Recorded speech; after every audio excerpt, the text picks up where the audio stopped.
Welcome. Today in front of me MEIZU M5S, and I'll show you how to customize quick launch on this device.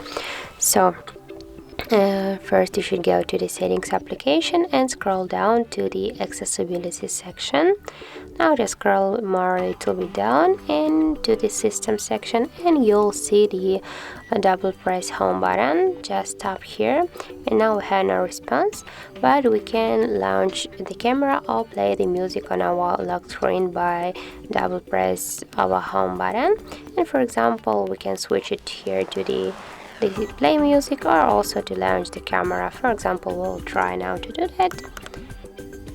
And as can you see, right now we just can activate our camera, and also by the same way we can switch the launch camera to the play music on our lock screen, or also we can go back to the no response. And as can you see, we just can do nothing with our double press to the power button. So that's how it looks.